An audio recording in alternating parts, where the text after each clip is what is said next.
What is up, you guys, and welcome back to another video. Now, this will be my ranking of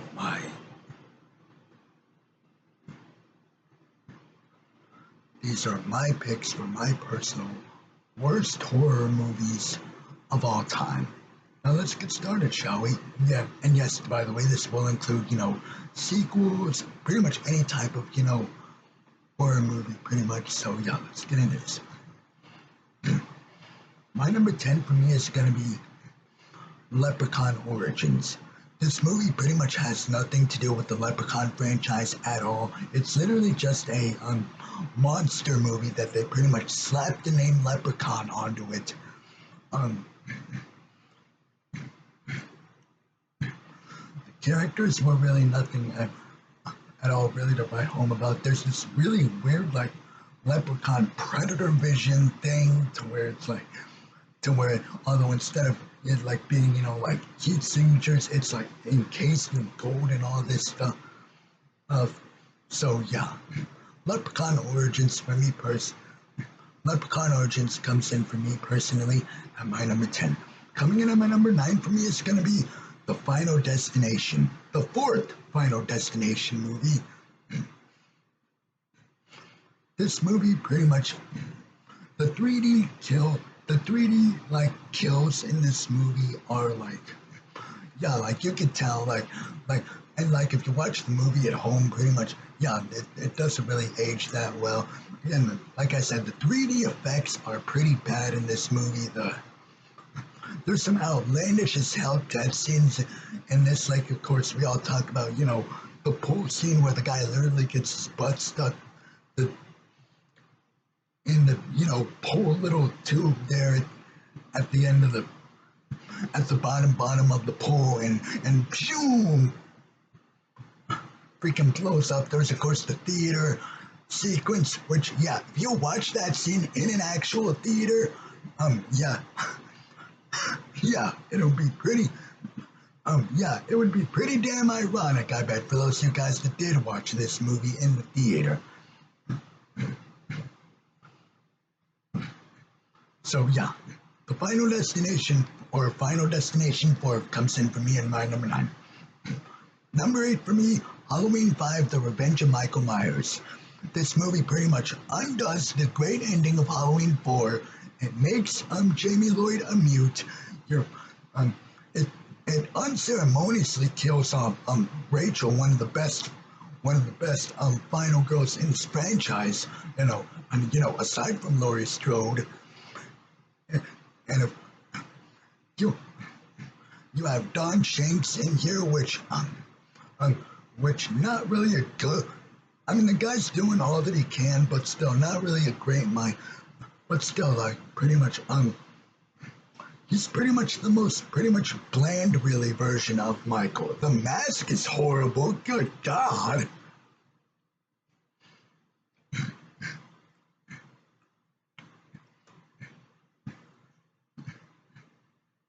The kills were really nothing really to write home about. I mean, some were cool, but there was others to where it was okay, really, you're using a pitchfork to the face or whatever that thing was, because it kind of looks like a pit. No, wait, the pitchfork to the back. I mean, interesting, cool, but again, it's mostly stuff that we've seen Michael do before in the franchise.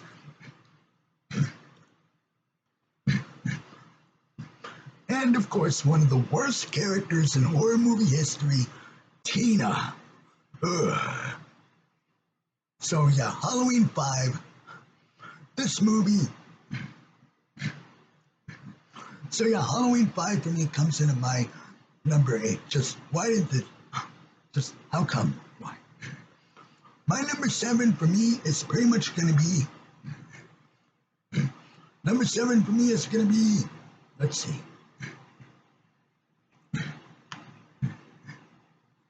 Number 7 for me is going to be Night Swim. A haunted swimming pool. That's scary. A haunted swimming pool is scary.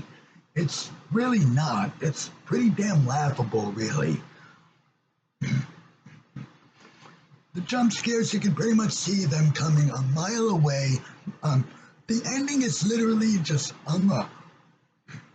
point blank, pretty much, rips off endings that we've seen before within this whole, you know, within the haunted, pretty much, subgenre of horror to what, like you think of Amityville House 2.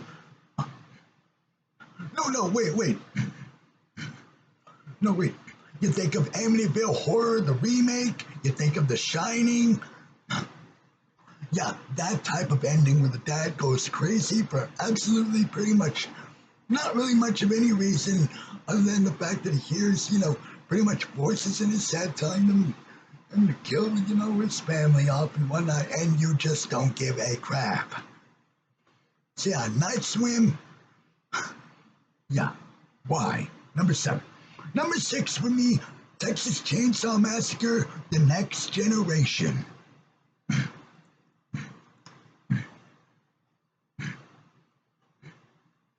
Texas Chainsaw Massacre: The Next Generation. Now, other than Matthew McConaughey, pretty much hamming it up pretty much in this movie, the rest of this movie is just why? Just why do this? They really play up the whole like Leatherface, him like wearing the girl get up and stuff, and it's like weird as all hell. You get him screaming like and him crying like a bitch. And it's like even at one point when the one girl tells him sit down and shut up, and he just goes like,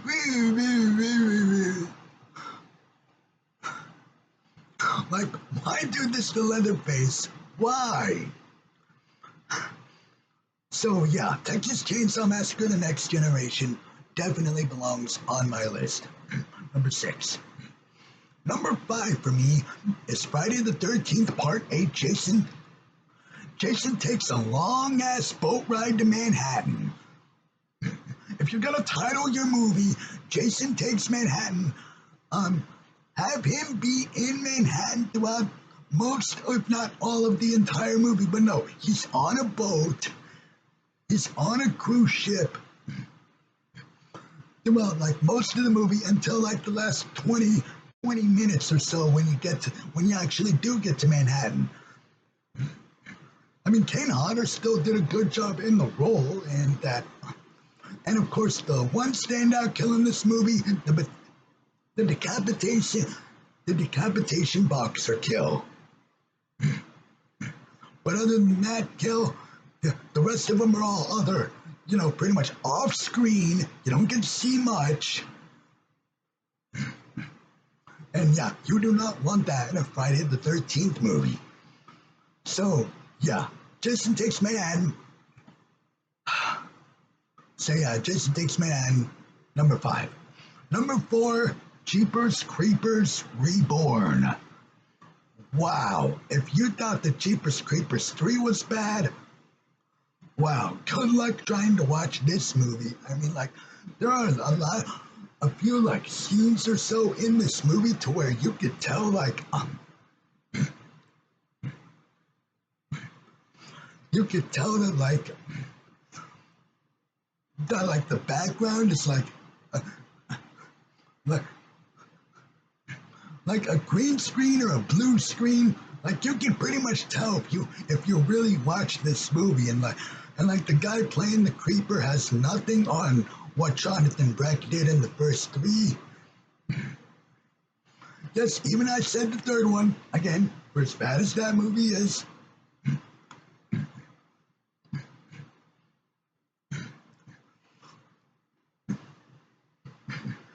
Especially that one weird as hell scene where he literally comes out of like a cocoon bat type of thing or whatever it is. They literally defeat the creeper in one of the most just crazy, just logically it makes no sense. Like one stab in the, just like one stab with the pole, and like that defeats him, and then he opens his eyes at the very end. Well, I'll see you next time, bitch. Like, really? So yeah, Jeepers Creepers Reborn for me. Just why? Why did this movie exist? Well, oh yeah, that's right, so they can hold on to the rights. Duh. No shit. So yeah, Jeepers Creepers Reborn for me, number 4. My number 3.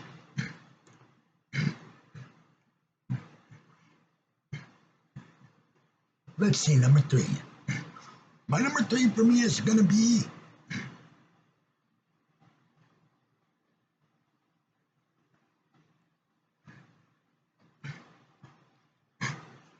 my number 3 for me, I have the Poltergeist remake. All this movie is, it pretty much, all this movie is pretty much, like a shot, not really like a shot for shot or so remake, but pretty much like, it pretty much takes the iconic scenes of the original Poltergeist and pretty much does them pretty damn lazily.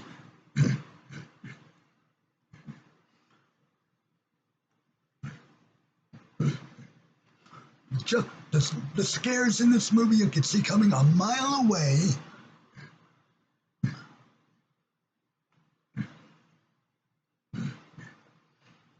The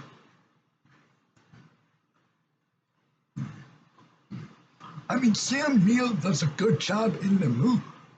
No, I mean, oh, it's not Sam Neill. Sam Rockwell. That's the guy's name. Yeah, Sam Rockwell. I mean, Sam Rockwell does a good job in this movie, but other than that, this movie just why? Why did Poltergeist need to be remade? The original is freaking iconic.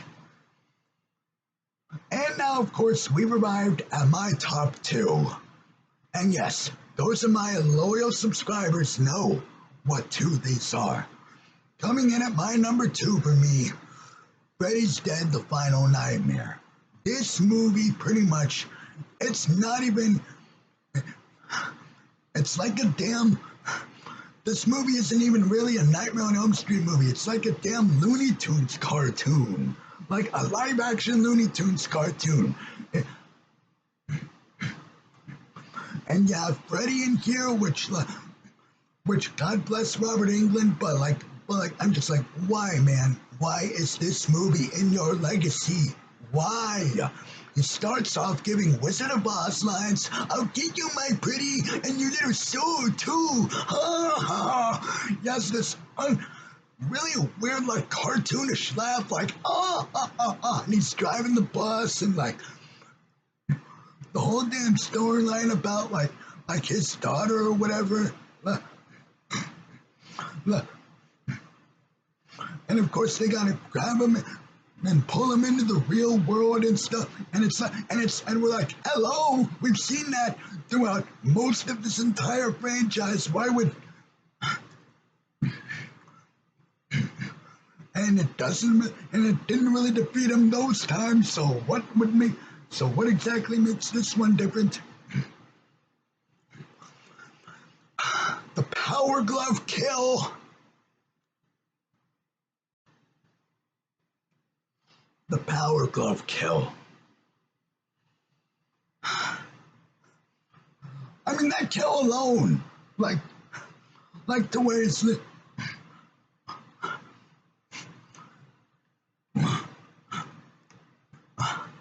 it's like, why though, man? Why? But Freddy's Dead: The Final Nightmare doesn't even come close to the amount of boiling hatred that I have for my number 1, and that is, of course, Seed of Chucky. I am a Child's Play fanatic. I love this franchise. This is the franchise that got me into my favorite genre in film, horror. And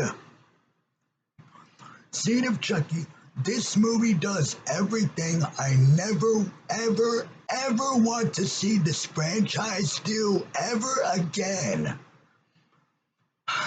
And especially on my most recent rewatch, which was pretty much, my rant and commentary, which, by the way, thank you guys so much for, pretty much watching me suffer through that.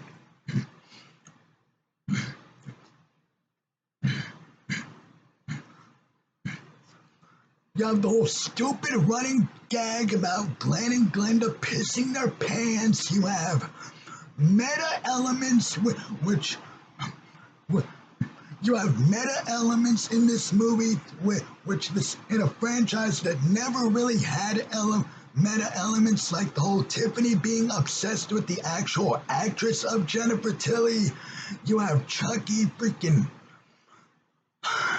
jerking off into a plastic cup. Oh.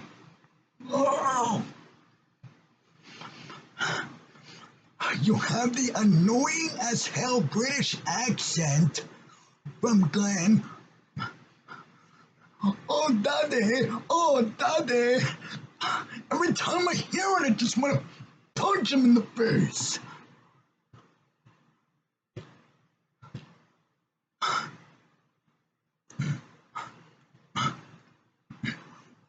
You have a freaking Britney Spears cameo.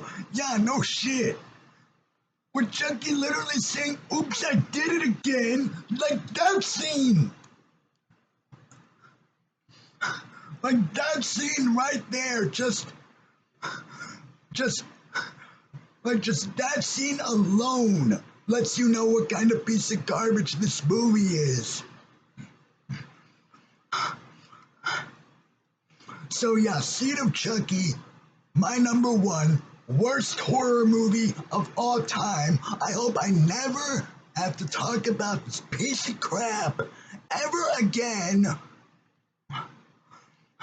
And it's just a stain on the legacy of my favorite horror icon and my favorite horror movie franchise of all time.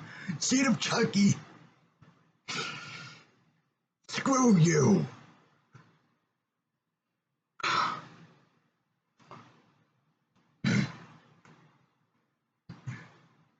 Well, that is it, you guys. That is pretty much my ranking of my top 10 worst horror movies of all time. Don't forget.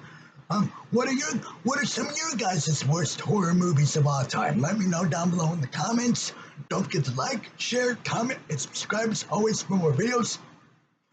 And don't forget to hit that bell icon so you guys get notified whenever I upload brand new videos. I will be seeing you guys later. Peace out.